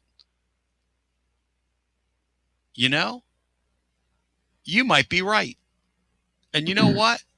We might be stuck. And you know what? Anarchy might be here to stay. I do feel pretty confident in this. If this commission, if they tell a couple of athletes that have representation, that have the means, and have agency behind them, now they might be able to pick on some low-level kids and say, hey, you know, it may be one of the historically black schools, or maybe because they do like to punch down. That's been the NCAA's MO for a generation. The old joke about UNLV's cheating, let's go after Cleveland State. Back in the old days. When you stop and think about this for a second, we've always operated like it's a foregone conclusion that these players are just going to go, hey, you know what? Yeah, Danny White and you guys in the ivory tower, and Danny's one of them that says we need to do this. But to Danny White, I would ask, how are you going to do that, Danny? Because I've never even considered it. Why would the players are controlling the deal. Players have more control than the head coaches do. Players have more control than the presidents do. Players have way too much control today. They have so much control that it's completely out of control. And it's the only league of its sort. It's the only entity that I can think of, Bino, where this exists, right? It's totally out of control. Has no form to it. Makes no sense. Tony, if indeed a ruling is made where you can play at the highest level of professional sports and come back to college, then just, shut it down. It's just the only salvation you could find there would be if, I think it was Byron Williams that made the suggestion that every year you're gone from college is a year of eligibility lost. To where, somebody can't leave and after their sophomore year and come back 5 years later and still have 2 years to play.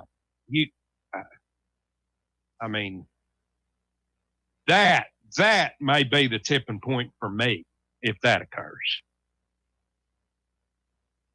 I just don't, and maybe I missed something. I enjoy sports. I love them. Love them. Absolutely love sport. It is just fascinating to me. Always will be. I can't understand what's in it for somebody to spend millions and millions of dollars on something they don't have equity in.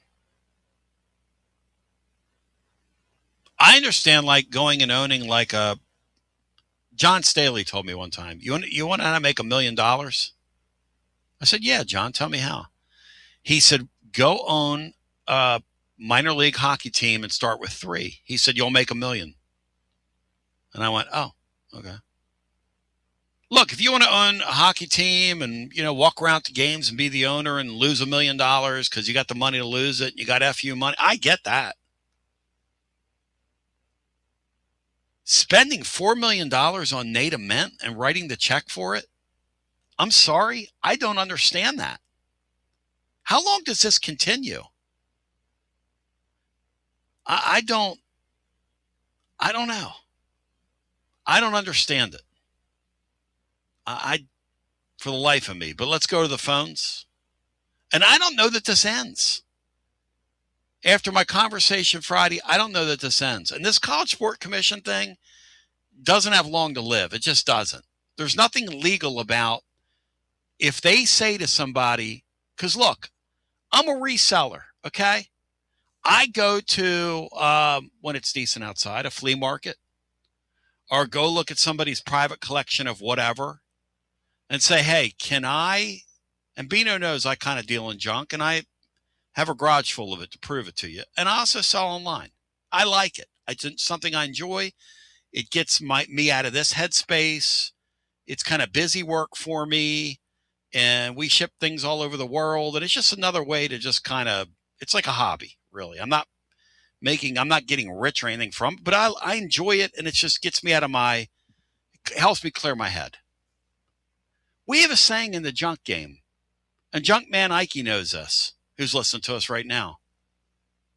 And this is where the College Sports Commission, where they're all wet.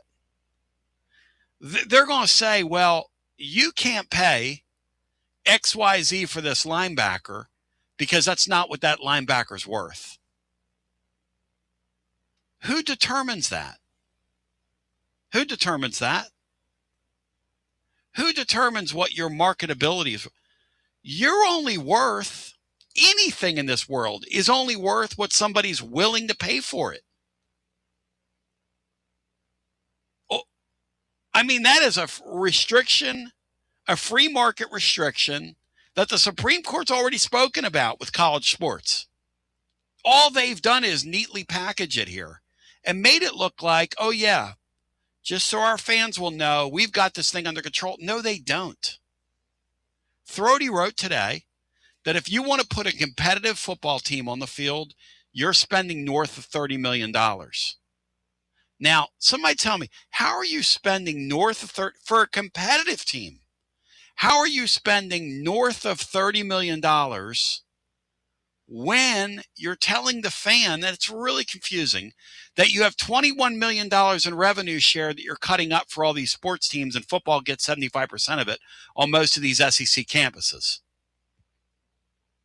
That's roughly like $14 million. How are you spending north of $31 million?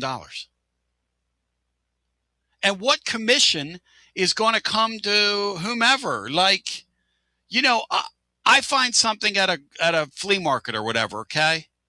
And this person just wants to get rid of it, and I take a gamble on it and say, okay, when you do the junk thing, Bino's been to the swap meets. You're gonna hit sometimes, you're gonna miss sometimes, you're gonna go in the middle sometimes.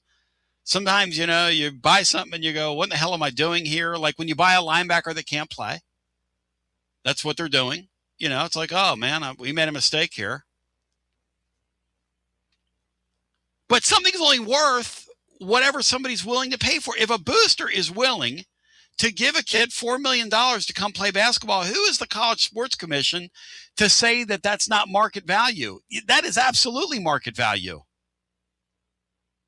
Am I wrong, Beanstar, about that? No, absolutely not. I think we've seen, Tony, that it's not going to stand. And I love my junk, by the way. It clears my head. Hello and welcome into our next call. You're on the air. Hey, Tony, Zach in E-Town. What's up, man? Hey, Zach, welcome in. You still snowed in? Yeah. Actually, brutal. I'm working from home today, so brutal, dude. Brutal. I like the show. I like the Lady Balls breakdown. I also junk and sell. I sell records and stuff on eBay. There you go. It's fun, isn't it? It's great. And it's funny because, like what you said, you know, I found the Miles Davis pressing of a first pressing of Kind of Blue bookshop one time. Nice. They sold it to me for 1959. They sold it to me for $5. I turned around and sold it on eBay for $700, and I regret that now because I wish I could have it back. But so yeah, I mean, and you do that one time, Zach, and it gets burned in your brain, and you chase that high for the rest of your life, man. Right? High of selling something like that, man. It's a natural high, and it's just fun to go find things. I love stuff. I like thinking about, like Laura and I sold a book from like the late 1800s the other day to somebody. Wow. Like an old spiritual, like an old, I got out of somebody's personal collection. And I thought, man, imagine all the people that own this or were impacted by this book, and it had writing in it. And it had like a little like to whomever, and it's just fascinating stuff. But that's what they're trying to do here. They're trying to say, hey, you guys weren't allowed to pay McCoy $1 million last year, and he played and didn't get hurt. Well, of course they're allowed to do that. That's what they deemed he was worth. Right. And you know, the only solution, like you said, and Bino, you said it too, and everyone, it's going to just have, and I don't know if we'll ever come to that, but you know, it's just a collective bargaining with some guidelines and some, you know, road rules, because it's just too randomized, and there's no standard. But you know what? It'd be like putting standards on us. That's the analogy. Do you want standard? Like when you and I are out there fishing for stuff, do we want standards on us? Do we want to be? I don't want anybody to govern where I can go, who I can talk to, what I can acquire or not. And that's kind of what we're talking about here, if you think about it, because at the end of the day, these kids are not going to be put under an umbrella. There's no incentive. My eyes Friday. There's no incentive for them to ever sign up for a. I've always thought when the colleges are ready, the kids will sit at the table. No, they're not. The kids, I don't think they're going to sit at the table. Why would you? I guess not. I mean, I guess I thought maybe that would be the way to achieve, like, you know, going to a pro style where when you come out of college, you get drafted and you get paid. Or, you know, if you're a Major League Baseball player and the Dodgers are setting the market for a price of a player, and now the Braves have to worry about paying, you know, their Acuna, you know, the price that Tucker just got paid. I mean, it seems like there's got to be an eventual landing spot for prices. I was hoping I could take like one liberty, Tony, and yesterday was a great sports day. Actually, the 40 hours of Saturday night and yesterday with the Lady Vols, our amazing win.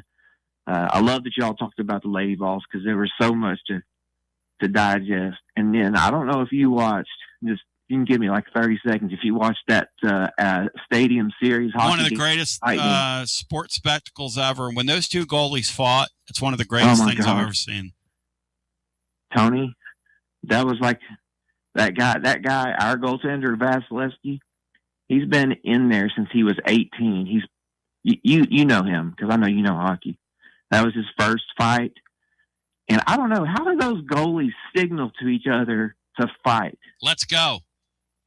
I mean, but how do they when Vasilevsky skated, well, when he saw the kid from Boston whose name escapes me right now, when he saw him give a two-hander and slash that guy, because he was frustrated because it wasn't going the Bruins' way, but the traffic around the Bruins' goal, he two-handed one of your forwards and knocked him to the ground, and that's when all hell broke loose. For those that missed the video, And basically, Vasilevsky, who's a veteran player, who's been a mainstay in Tampa just for this great run they've had, skates all the way out to center ice, rips his mask off, and says, "Let's go. Let's go, and they man." Went and they went.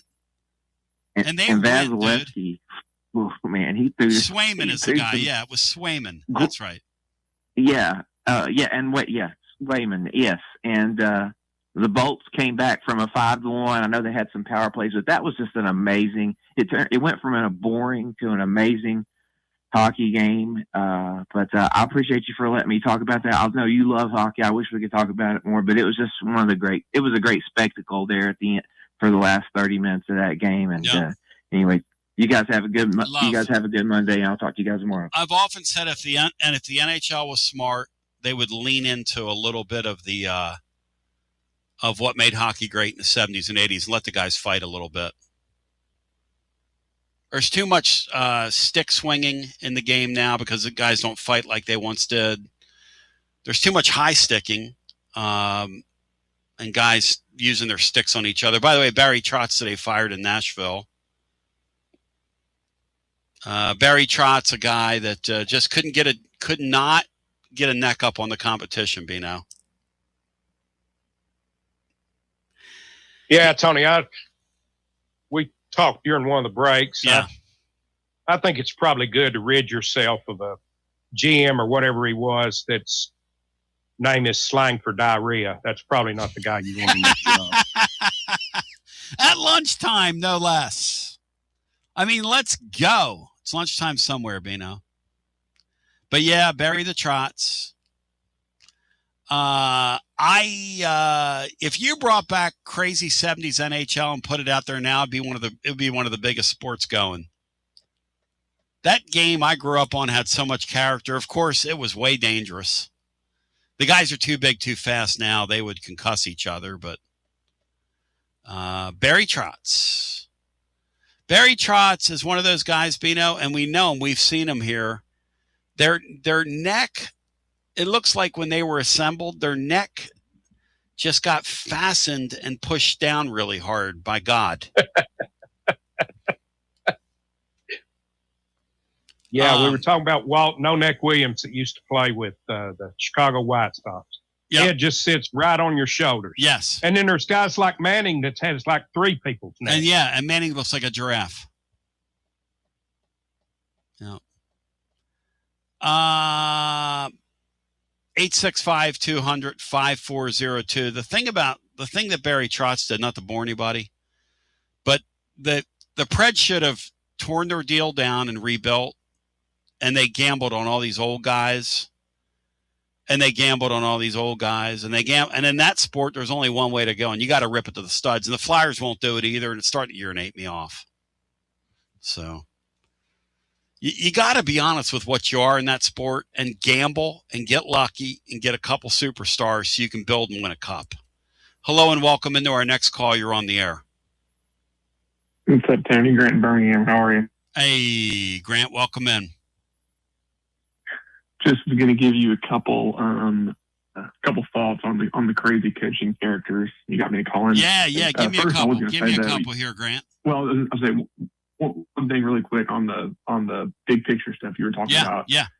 The first one in a long time I've heard bring that up, and I've been thinking the same here a couple of years. What incentive do these players have to actively bargain? And you hear. And I mean, I get that does seem like a potential solution. And I hear Danny White talking about it and a lot of others. And like, I get that might be a way to do it. But why would these football and basketball players, what incentive do they have to collectively bargain? I mean, this system is unbelievable for them, especially as long as you keep the transfers whenever you want.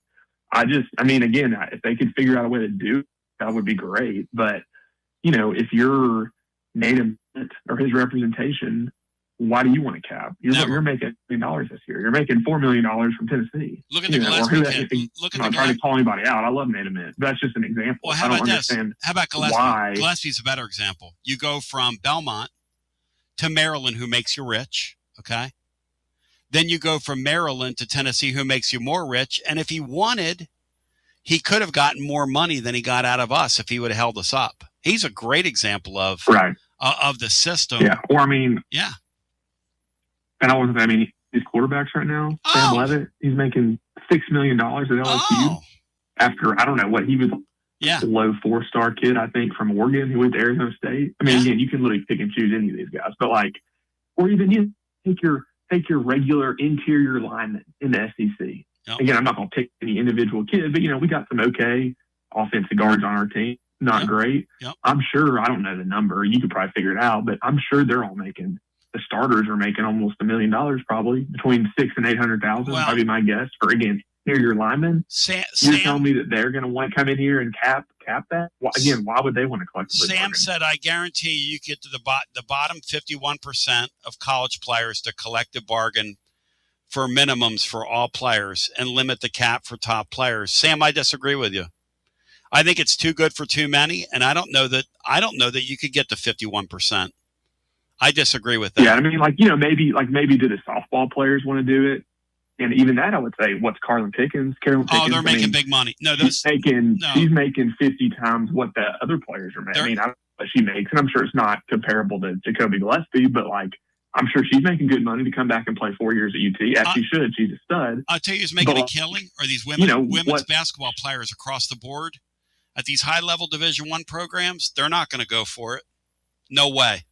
Right. They're making way more money. Exactly. Way more money than the pros make now. I mean, maybe, tennis, track and field, golf, but I'm sure you can find exception to the golf thing. But I mean, maybe those bottom 4 or 5 when it comes to interest would all get on board, but I just don't. Anyway, I'm not smart enough to know. Maybe there's some workaround and there's a way to do it, but I just think everybody just screaming collectively bargain until I think y'all said earlier, until the rich people decide to rein in. That's the only way. And I don't know. We'll see. I mean, yeah, and I think some will. You have schools like Rutgers are losing money, and I think some will. But we all love to win. Even people have a lot of money. They want to see their school win, and I just think maybe at some point you hit that. I hope they do, but I don't know. It seems to be a high that everybody's chasing, and we'll see. But anyway, that's people that are a lot smarter than me to figure out. But like I said, I'm with you, and I'm glad you said it because I've heard no one else say it. It's just I don't see a reason for anybody currently to want to bargain on the player side. Anyway, Grant, going to coaches, I have two. Go ahead, Bina. Go ahead, Bean. I think the only possibility is what Sam threw out there, is if we're mistaken on the percentage of players that are making big money. If we're mistaken and it's closer to 65-35 that aren't, then you've got an opportunity. But I don't know. I guess it depends on if you're looking at it if you're looking at it big, if you're including the SoCon, I'm a Stanford grad here. Yeah, nobody at Stanford's making that money. But here's the problem. But again, it's a different environment. That's right. Stanford and Alabama. I'm talking about our roster. I'm not talking about that, Grant. I'm talking about the percentage on Power 5 rosters. Yeah, gotcha. Then no, maybe you're all right. I mean, maybe it's that I would be surprised. It seems like they're all doing really well. At least a lot better than people thought it would be. But again, maybe I'm wrong. Yeah. Anyway, coaches really quick. I think there's two that I thought of off the cuff that just still make me laugh to this day. Yep. And the first one I'm sure is going to be a common one. Brady Hoke, who can ever forget the 2017, the interim coach, the firing or kicking Juwan Jennings off the team, that whole hurricane game against LSU, taking the ball to start the second half in the middle of the hurricane. Cantori game. That is insane. Really one of the funniest moments. You could laugh about it because we were so bad that year, but I'll never forget them Tennessee electing to take that kickoff to start the second half. Oh my gosh! When the kick returners literally couldn't see the ball. I think it was Marquez Callaway, poor guy. They sent him back there and he couldn't see the ball. A buddy of mine was on the line crew, and one of the officials walked over to him and said, "Coach, now you can defer this." He said, "No, we want the ball." And then the official on the field said to him, he said, "Well, the other thing is that we can hold this for about 30 seconds if you want. Is wait for the cell to get through here." He said, "No, kick it. We want to play. Let's go." And he's also the guy that used to used to text in all capital letters. Like he was all in all the time. Old Brady Hoke was. I mean, like I said, that's just to me an all timer. And the other, I think that, I feel like the whole 2020, that whole season, that whole year was just such a bizarre blur between the pandemic and were they going to play, were they not, and then we played and the whole Pruitt experience. But I think something that really kind of gets forgotten, that I don't know why this came to me when you started talking about this, and this is really more on Jeremy Pruitt, to be fair. But who never forget? I think this is this guy's name. I'm going to correct me. I think his name was Jimmy Lindsay, the defensive line coach that we hired, that Jeremy Pruitt hired before that season. It was Tracy Rocker had been the D-line coach his first 2 years, and Rocker left or something in the offseason. So Jeremy hires a new defensive line coach. Well, Jeremy Pruitt, in that infamous Kentucky game that Jarrett Garantano threw, 6 pick sixes this season, he fired Jimmy. I think he fired him at halftime. Jimmy Brumbaugh. Jimmy Brumbaugh. Brumbaugh, that's right. Brumbaugh. Jimmy Brumbaugh. Yep. Jimmy. Yes. Thank you, Tony. He 3.5 games into the season. I do remember he got a 2-year contract. Yes. Jeremy Pruitt, in all his wisdom, fired him at halftime, and they announced it the next Monday. And then Jeremy Pruitt, our head coach, coached defensive line the rest of the season. When he had him on a 2-year contract, and we fired him 3. I've never heard of firing an assistant coach in the first year of a 2-year deal, three games into the season. But anyway, that's just one to mind. Jeremy Pruitt. This will probably a lot. We could do Jeremy Pruitt. I love Pruitt. I love Pruitt. Thank you. For years. But again, I feel like that's one thing that gets forgotten, just because that season was so bizarre. Yep. But yeah, Grant, you're the leader. Pruitt firing you're the leader in the clubhouse. I'm going to give your brother your chocolate-covered strawberries if you win, because you can't come up from Birmingham. I'm not going to let you do that. That sounds good. Yeah. Thank you, brother. Please get it to him. All right. Love y'all. You're a good man. 865-200-5402. That's a great call. That's funny. Lieutenant Mark from Colombo says, I want my $1.99 super chat back. That guy just stole my bit. Wow. We've got caller on caller crime going on here. I've got time for that, by the way. 865-200-5402 is the numero do. And I do agree that was a great 40 hours of sports we just enjoyed. And I want to shout out my friends at VIP Play, because that Lady Vol bet yesterday, Bri, looked good as gold, didn't it? 29.5 points, Bri. That looked, in the first half, Bri, would you have not been going up to the cage and cashing your ticket? There's no way. Well, I'd say if there was a first half line on it, that would have been gold. But if you played the whole game, that's an awful beat. I'll say this. Tonight, full card, all kinds of stuff going on. And my friends at VIP Play, great way to play. Tomorrow night, the Vols will go off against Ole Miss. Projected line around 11. Ought to be a lot of fun. You bet $20, you get $100 in bonus bets instantly. The promo code TN Tony. Believe that. Believe. Mark it down. Write it down. 200 leagues live always. Numerous bet types, props, options. Always something going on. Olympics coming online. Soon it will be time for some curling. They will have you covered every step of the way with this Olympiad coming up over in Milan. Milan, me lady. Milan. VIP Play, where everybody gets treated like a VIP. Gambling problem, 800-889-9789. 21 and over, located in the great state of Tennessee to place a bet. We come back on the other side. We get some more calls in. It happens.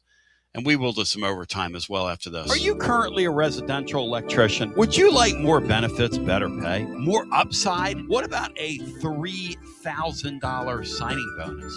Free company paid health insurance, annual profit share, company vehicle